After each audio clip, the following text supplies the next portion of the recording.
Everyone needs to admit they suck at something rather than living in denial. This allows room for growth. It's important to try new things to truly know what you're good or bad at, rather than making excuses. If you realize you suck at something after trying it, don't stubbornly stick with it out of false pride. Know when to accept your limitations and find other opportunities. The author shares a personal example of realizing they sucked at public speaking after forgetting their thoughts on stage. They overcame it through hard work and practice. To write this book, the author admits they suck at writing, so they hired a ghostwriter. The focus is on sharing their message, not who writes it down. Admitting weaknesses is part of SWOT analysis to understand capabilities and opportunities for self-improvement. Don't be afraid to acknowledge flaws and seek help from others' strengths. The overall message is that humility and honesty about one's shortcomings is important for growth, rather than living in denial or pride. Trying new things helps identify strengths and weaknesses. 1. Everyone has things they struggle with or aren't good at. It's important to accept that and not be ashamed of it. Focus on growing and improving. 2. When you realize your weaknesses, determine if the thing is important to improve on or if it's better to get help from others. Don't get stuck on things you can't change. 3. Admitting your weaknesses is the first step, but that alone doesn't lead to growth. You need to take action to improve or get help from others. Don't make excuses, start taking action. 4. Know your capabilities and limitations. Be willing to quit things that aren't a good fit, as life is too short to be stuck on the wrong path. 5. Major life experiences, both positive and negative, can trigger realizations about what you want out of life and motivate you to make changes. Don't be afraid to think big and follow uncommon paths, even if others doubt you. The key message is that weaknesses, failures and criticism shouldn't hold you back from growth and pursuing your dreams. Have the courage to admit flaws, learn, adapt, take action and find your own way regardless of what others think or say. The author felt inferior and wanted to feel superior by being richer than his peers. He started researching online how to get rich. He came across the book Think and Grow Rich and read about Andrew Carnegie. According to what he read, Carnegie said you need a business, not a job, to get rich. You also need to meet as many people as possible and start a business in the fast-moving consumer goods, FMCG, industry. He decided to start a business making dishwashing gel. He experimented at home and failed 86 times before finding a successful formula. His formula was cheaper than existing brands. He involved housewives by making the gel smell fruity. He involved kids by adding fruit pulp and smells. This gave it appeal to both groups. His only concern was the safety of the formula since he lacked chemical expertise. He used his student power of begging to address this concern.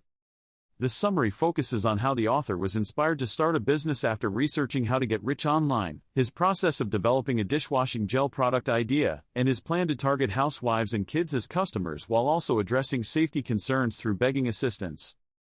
Don't focus too much on your goals. Focusing only on goals won't lead to achieving them. Instead, focus on daily habits and processes. Habits and daily behaviors are what will ultimately determine if you reach your goals or not. Goals are important, but a plan or process to achieve them is even more important. You need to work on your habits and journey, not just obsess over end goals. Outcomes depend more on day-to-day actions, not just thinking about future objectives. Keeping track of daily behaviors and continually improving is what will lead to goal achievement over time. Your journey and how you developed as a person through that journey are more important than any single destination or goal. The path you take matters greatly. So in summary, the article advocates focusing on daily habits, processes, and self-improvement rather than just fixating on specific goals. It's the whole journey that determines results, not individual objectives. Here are the key takeaways from the passage. 1. Copying and taking inspiration from others is okay and actually very common. True innovation is rare. Most things are based on existing ideas and concepts. 2. Successful startups like Ola and Flipkart were inspired by and copied concepts from Uber and Amazon respectively. Minor modifications and customizations are made. 3. As individuals, we are all combinations and mixtures of the influences, ideas, and values we absorb from role models, family, friends, etc. We are not truly original. 4. Creatives and entrepreneurs openly admit to stealing ideas from various sources and then modifying them. This is a normal process of developing new concepts. 5. Rather than worrying about being truly innovative or original, focus on identifying good ideas worth copying/adapting, filtering them to your needs, and adding your unique perspective. Success comes from execution, not necessarily from completely novel concepts. In summary, the passage encourages embracing the act of copying and taking inspiration from others as a legitimate source of new ideas, rather than rejecting it as being unoriginal. True innovation is rare, modifications to existing concepts is more common. Having leverage over people is important for success. Anyone making money has some kind of advantage or leverage, like money, connections, skills, etc. In the past, wealth brought leverage through the 1970s-1990s as industrialization grew. Having money allowed more opportunities. In the 1990s-2000s, having people/connections was leverage through forming unions and cheaper production. In the 2000s-2018, if lacking money or connections, intellectual property like coding skills brought leverage to create apps and sell them. Today, most think they lack money, people, or specialized skills as leverage. The next form of leverage is attention, having a large engaged audience that you can share knowledge, products, and services with for mutual benefit. Building an audience allows monetizing attention through various means. The overall message is that to be successful, one needs some form of leverage over others, whether that's wealth, connections, skills/expertise, intellectual property, or a large engaged audience. Leverage is what allows people to monetize their advantages and rise higher in creating wealth and building their brand. Here are the key points about coming up with a business idea. 1. Choose an industry you are passionate about. Don't worry if some industries seem more profitable than others, every industry has opportunities if you are good at it. 2. Within that industry, analyze what topics, products, companies you spend the most time reading and learning about. This shows your natural interests and strengths. 3. Once you choose an industry, identify problems or gaps within that industry. Things that frustrate customers or aren't being addressed well. These are opportunities for business ideas. 4. Consider your own skills and strengths. What can you do better than others? How can you apply those skills in the industry you chose? This forms the basis of your business idea. 5. Validate your idea by talking to potential customers. Make sure there is genuine interest and demand for the problem you are trying to solve. Iterate based on feedback. 6. Consider industry trends and where the industry may be headed. Look for opportunities from changes in technology, customer preferences, etc. In summary, leverage your passion and skills, identify problems or gaps, validate ideas, and keep trends in mind when coming up with business ideas within a chosen industry. Based on the information provided, here are the key points about pricing a product or service. 1. Industry and market research. Understand the typical pricing in your industry for comparable products/services. Get a sense of what customers are willing to pay. 2. Cost analysis. Determine your fixed and variable costs involved in developing and delivering the product/service. Include factors like materials, labor, operations, marketing, etc. 3. Value proposition. Quantify the value and benefits you provide customers. Higher value implies ability to charge a premium. 4. Demand and supply. If demand is high relative to competition, you have pricing power to charge more. Low demand means being competitive on price. 5. Testing the market. Start with a tentative price point based on above factors. Test customer reaction and refinement based on sales data. 6. Pricing strategies. Consider options like cost plus, market-based, value-based, penetration, prestige pricing, etc. based on your goals and market situation. 7. Discounts and promotions. Use strategies like introductory offers, bundling, loyalty programs to maximize value for customers over time. 8. Monitoring and adjustment. Continually track market changes and competitor actions. Be flexible to adjust price up or down based on demand trends. The key is to find the optimal price point that maximizes profits/sales while satisfying customer needs based on thorough research and testing. Price also influences perceived value, so it's an important lever to get right. Here are the key points made in the summaries. 1. Product or service depending on how many people are willing to pay you for it. You should decide whether to operate as a product or a service based on how many people are willing to pay you for what you offer. If many people want to pay, operate as a service. If few people want to pay, operate as a product. 2. Put a price on your time. You need to consider the value of your time and skills, and ensure you are paid appropriately via pricing of any services/products you offer. Don't undervalue your worth. Here are the key points about the 3 kinds of observers. 1. Forced observers. Their target is set by external forces like parents from a young age, without consideration of their own interests or talents. They are high achievers but lack mental peace due to constant pressure. They observe patterns that reinforce the realities forced upon them. 2. Emotionally driven observers. Feelings like inferiority or rage are what motivate their achievement. Many big achievers have an inferiority complex driving them to prove they belong. They observe patterns related to the emotions fueling them. 3. Curious observers. They follow their curiosities without being dictated to by others. They are internally motivated to understand realities through diverse observations not constrained by preconceived notions. This leads them to unconventional learnings and a greater sense of well-being compared to the other types. In summary, the most effective observers are curious ones who allow their interests to guide diverse observations unrestrained by external pressures or personal biases. This supports holistic learning and balanced success.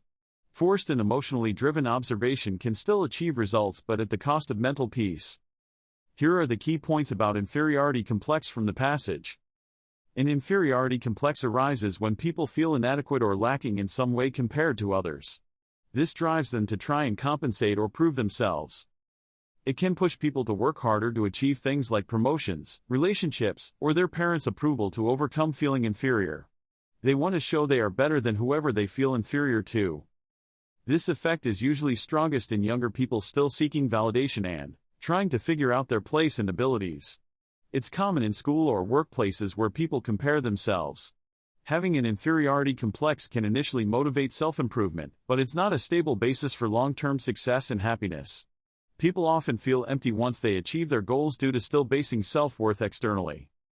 Overcoming an inferiority complex involves developing inner self-belief, confidence, and defining success on your own terms rather than always comparing to others or seeking validation from others like parents. It's about shifting from an external to internal locus of control. So in summary, an inferiority complex is a psychological state of feeling inadequate that pushes people to overcompensate and prove themselves to others, but isn't a healthy long-term motivator compared to developing intrinsic self-belief and self-validation. Here is a summary of the key points about starting an art channel on YouTube. Focus on creating value for your viewers, not just getting views and subscribers. Produce quality, engaging content that your audience will find useful or entertaining. Choose a niche or topic area to focus on, like drawing, painting, art tutorials, art reviews/criticism, etc. Narrowing your focus will help build an audience. Be consistent in your uploading schedule, whether that's daily, weekly, or monthly uploads. Consistency over time is important for building an audience. Promote your videos using relevant hashtags on social media platforms. Engage with other art channels and communities to gain exposure. Learn video production basics like lighting, audio, editing, etc. Presentation matters for keeping viewers engaged. Optimize your videos by adding keywords, descriptions, and screens, etc. Make it easy for new viewers to discover your content. Collaborate with other small art channels to cross-promote each other's content. Support the art community. Be passionate, fun, and knowledgeable about your art topic. Share your skills, process, and projects to inspire others. Stay active responding to comments to build rapport with your subscriber community. The key is to focus on quality, consistency, and community building over time to develop a successful art YouTube channel. Viewer value and engagement should be top priorities. The only way to get over failure is to take action and get back to work. Sitting around thinking about it won't help. Figure out specifically why you failed, lack of skills, preparation, wrong product/approach, etc., and improve on that area. Don't blame external factors. External factors may slow you down sometimes but cannot be the sole reason for failure if you are well prepared. Failure does not mean you are stupid, it just means you were not adequately prepared compared to others who succeeded. To overcome failure, accept that you were not prepared for what you wanted, then prepare better and try again if you still ain't it. Don't dwell on the failure, focus on improving for the next attempt. Action is the only thing that can change your situation and get you past failure. Stop thinking and start doing the work to succeed. The key message is that the only way to get over failure is to learn from it, improve yourself, and take action again instead of feeling sorry about the failure. Preparation and continuous effort are needed to succeed. Here are the key points on how to talk to anyone. Take the active approach and initiate conversations instead of waiting for others to approach you. You'll be more comfortable leading the talk. Scan the room/environment to identify people who seem open and approachable to start a conversation with. Avoid those who seem busy or not interested. Have a clear intent for starting the conversation. Are you interested in them, their work, making a connection, etc.? This will guide your questions. Start with closed-ended questions to help the other person feel comfortable, like asking about their name, company, role, etc. Pay attention to their responses to gauge their level of interest in talking. Ask open-ended questions to keep the conversation flowing, like asking them to expand on their work or interests. Maintain good body language, like making eye contact, smiling to appear genuinely interested. Stand out by being positive. Comment positively on the current situation instead of complaining. This can spark interest. Lead the conversation by following up positively on their responses with new questions. The key is focusing on the other person, making them comfortable and finding common interests to discuss through thoughtful questions. The speaker was labeled as a useless kid growing up and had low self-esteem due to negative comments from teachers and others. They realized many kids are tagged as lazy or useless without understanding their generation. This leads to self-pity, which is unproductive. They started building their network by reaching out to influential people, even though many didn't respond at first. At a business conference, most people weren't interested in talking until the speaker offered to take someone for local street food. This person became a mentor and said to give value first if wanting someone's time and attention. The speaker then researched people they admired to see how they could help them, like publicizing an event, rather than just asking for help. Over time, through consistently adding value to one person per day, they built a global network that led to opportunities like speaking at TEDx. The key lesson is that to gain opportunities and connections, the speaker had to shift from asking what others could do for them, to focusing on how they could provide value first through their networking efforts.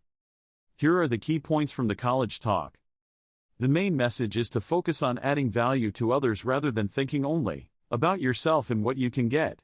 Envision a world where people prioritize giving value through their interactions. One small connection per day can make a big difference over time. Every interaction has the potential to change someone's life or lead to new opportunities. The speaker emphasizes creating your network by constantly connecting with new people rather than keeping to yourself. Approach at least one new person each day to start building your network. Small daily actions done consistently over a long period can result in great achievements. The speaker talks about how he went from being too shy to speak to giving speeches around the world through daily practice and improving his skills little by little. The overall message is that focusing outward on others, constantly building connections, and improving yourself a little each day are keys to success, according to the speaker's experience and advice for college students.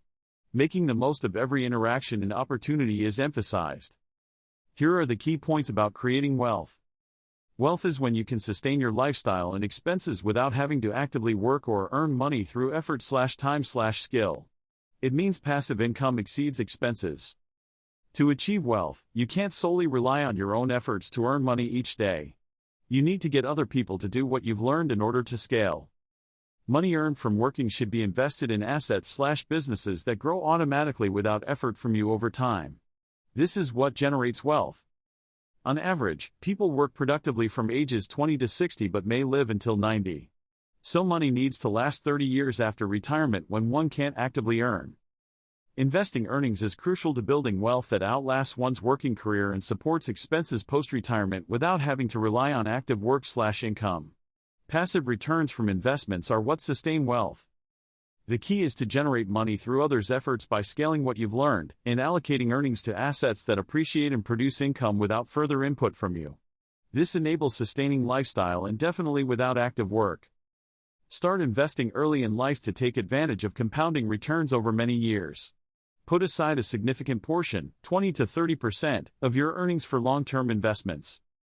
Make your money work for you through investments that create passive income, like mutual funds, stocks, real estate, etc., rather than just spending or saving it. Understand the concepts of compounding and long-term growth to maximize returns on investments over decades rather than focusing only on short-term gains. Diversify investments between safe blue-chip companies/funds, some higher-risk startups/equities, real estate/insurance, and small amounts in more speculative areas. This balances risk and reward. Take the time to truly understand investment opportunities before putting money in, to avoid just following trends you don't comprehend. Focus on trusting capable management teams with a track record rather than technology hype alone. Consider your risk tolerance and start with more conservative options like ETFs/index funds if unfamiliar with investing, and gradually increase risk as your knowledge grows over time through education. Be wary of investments with high commissions like regular mutual funds, physical gold, and products you don't fully understand the mechanics and fees of. Prioritize lower-cost direct investments when possible. Here are the 7 income streams summarized. 1. Consultancy, providing advice and recommendations to companies on digital marketing, social media marketing, and paid ads on platforms like Google and Facebook. Earns through consulting fees. 2. Public speaking, giving talks and presentations to colleges and organizations on topics like social media marketing and how to grow small businesses online. Initially did it for free, then started earning speaker fees. 3. Online courses, created online video courses teaching digital marketing skills. Earns through course enrollment and subscription fees. 4. Affiliate marketing, earning commissions by promoting other companies' products and services through personal social media channels and website. 5. Info products, selling ebooks, guides, templates, and other digital products related to online business topics. 6. Investments, earning returns by investing in stocks, real estate, and other assets over time. 7. Passive income streams, creating automated assets or revenue streams that continue earning without constant work like membership sites, apps, and recurring services.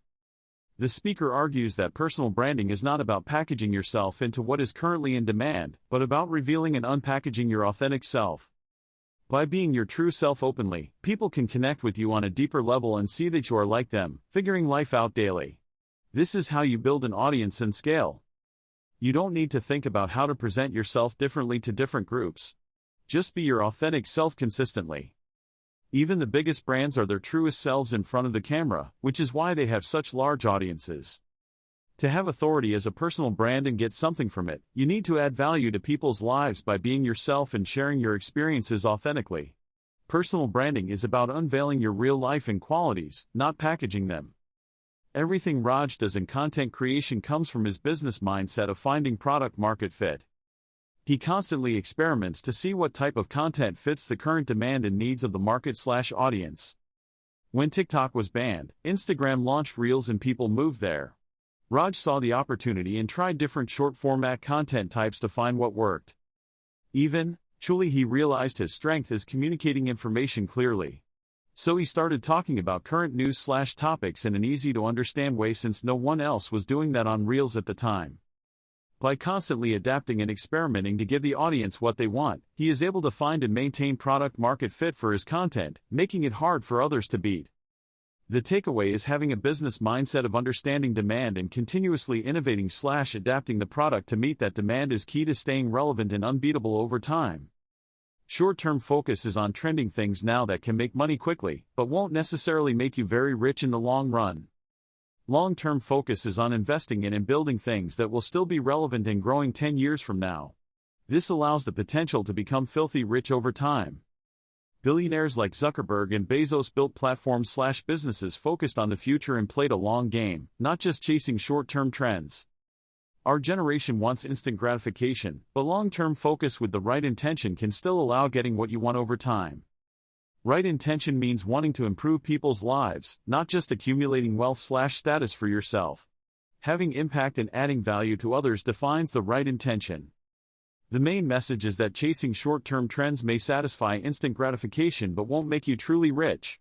Focusing on high-impact businesses and platforms that will still be growing strong in 10+ years allows the potential for much greater long-term success and wealth accumulation if done with the right intention. Here are the key things I wish I was taught in school about personal finances. 1. Asset allocation is important for risk management and long-term returns. Diversifying across different asset classes like stocks, bonds, and gold reduces risk compared to investing solely in one asset class. 2. Life and health insurance should be priorities before investing. Term life insurance protects dependents, while health insurance covers medical costs. 3. Gold is best held through sovereign gold bonds, which offer tax advantages over physical gold. 4. Money is really a medium of exchange for our most valuable asset, time. We work to earn money so we can exchange our time for other goals and dreams. 5. Interest rates on loans can't be directly compared across countries due to currency fluctuations. Foreign loans may appear cheaper, but repayment amounts can vary significantly. 6. Paying bills activates the pain center in our brain, so it's important to manage finances carefully to avoid overspending or getting into debt. Building an emergency fund helps mitigate financial stresses. In summary, these personal finance basics around risk management, priorities, asset allocation, currency impacts, and psychology of money are very useful life skills not always covered formally in school. Paying for something in advance makes us more likely to enjoy it and spend more on it compared to paying while consuming. This is because the pain of paying is eliminated when paying in advance. Brands leverage this psychological bias by offering gift cards and prepayments to reduce checkout friction and get us to spend more guilt-free since we already felt the pain of paying. Taking a home loan allows substantial tax savings through deductions on interest and principal repayments. Up to 3.5 lakh rupees can be deducted annually, saving up to 1.05 lakh rupees in taxes per year for high-income individuals. Understanding credit card mechanics like high interest rates, daily interest calculation, and minimum payments leading to spiraling debt is important to avoid expensive interest costs. Maintaining a good CIBIL score also offers financial benefits. Investing only in risk-free fixed deposits risks losing value to inflation and taxes over the long run. Allocating some funds to risky equity ensures real growth, despite short-term volatility being part of the long-term positive process. Here is a summary of the key points from the passages. Your skills will always be more valuable than any degree. Continuous learning and upgrading your skills is important. As your goals and ambitions increase, you will need to expand your network of people who can support you. It's better to form professional relationships than rely only on friends. Taking care of your health and well-being through diet, exercise, meditation, etc. is important for sustaining long-term mental endurance and progress. Prioritizing sleep is important for long-term happiness and performance. Don't compromise on your sleep for the sake of your work. Consistency, compounding returns over time, and creativity are important pillars for success on social media. Developing strong video and storytelling skills will be important for future career opportunities, both on and off social media. Delegating tasks that sap your energy and creativity allows you to focus on the most important work. Create systems to efficiently distribute responsibilities. Don't limit your focus to just one platform or job. Continually look for new opportunities to learn, grow, and diversify your skills and income sources. Having clear financial goals and an investment strategy that matches your risk appetite and timeline is important for achieving your targets like retirement or property purchase. Regular savings and investment discipline is key. Investors should aim to earn the highest returns possible from their investments while balancing risk tolerance based on investment time horizon and goals. Long-term goals tolerate high risk for potentially higher returns, medium-term goals medium risk, and short-term goals low risk. Investment should match these risk levels. High-risk investments like stocks, crypto, small funds have potential for highest growth but also risk of losses if sold within 5 to 10 years. Medium risk like large caps, mutual funds are for needs in 3 to 5 years.